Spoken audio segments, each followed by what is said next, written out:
મારી channel Hansie પરમારમાં આપ સર્વેનું હાર્દિક સ્વાગત છે। મારો આજનો વિષય છે 15મી ઓગસ્ટ। कुछ नशा तिरंगे की आन का है, कुछ नशा मातृभूमि की शान का है। हम लहराएंगे हर जगह, हम लहराएंगे हर जगह ये तिरंगा, ये नशा हिंदुस्तान के सम्मान का है। मित्रों, जेने देश प्रेमनो नशो चढ़े ने एने बीजा कोई ज नशानी जरूर नथी पड़ती।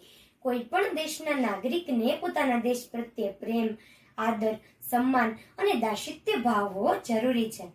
मित्रों, આપણે આપણા હકો માટે લડીએ છીએ તો દેશ માટેની આપણી ફરજોને પણ આપણે ભૂલવી ના જોઈએ। બાબા સાહેબ આંબેડકર પણ કહેતા હતા કે આપણે સૌથી પહેલા અને સૌથી છેલ્લે પણ ભારતીય છીએ। મિત્રો, આપણે દર વર્ષે પ્રજાસત્તાક પર્વ અને સ્વતંત્રતા પર્વ ઉજવીએ છીએ। કેમ કે આપણને મળેલી આ આઝાદી મહામૂલી છે, જેની ખૂબ જ મોટી કિંમત ચૂકવી છે આપણે। આપણને ગુલામીની જંજીરોમાંથી મુક્ત કરાવનાર એ વીર બંકાઓની રાષ્ટ્રભક્તિ અને સંકલ્પ શક્તિઓને કારણે જ આજે આપણે ખુલ્લી હવા લઈ શકીએ છીએ। તો મિત્રો, આજનો આ અવસર એટલે કે વીરોને નમન કરવાનો અવસર, સપૂતોની સ્મૃતિ અને વંદના કરવાનો અવસર, જેને આઝાદી મળ્યા બાદ પણ દેશની સુરક્ષા કાજે પોતાનું સમગ્ર જીવન માં ભારતીના ચરણોમાં સમર્પિત કર્યું એવા વીર જવાન ભાઈઓને સલામ કરવાનો અવસર।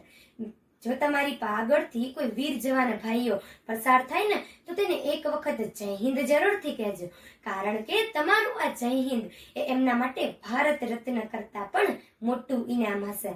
मैं भारत बरस का हरदम अमित सम्मान करती हूँ, मैं भारत बरस का हरदम अमित सम्मान करती हूँ, यहाँ की चांदनी मिट्टी का ही गुणगान करती हूँ।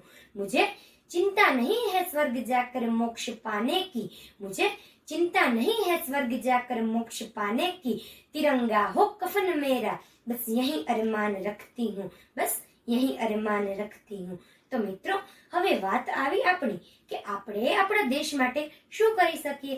તો એક ભારતના સંતાન હોવા તરીકે આપણે રાષ્ટ્રીય સંપત્તિને નુકસાન ન પહોંચાડીએ, અન્ન અને જળનો બગાડ ન કરીએ, વીજળીનો બચાવ કરીએ, સ્વચ્છતા રાખીએ।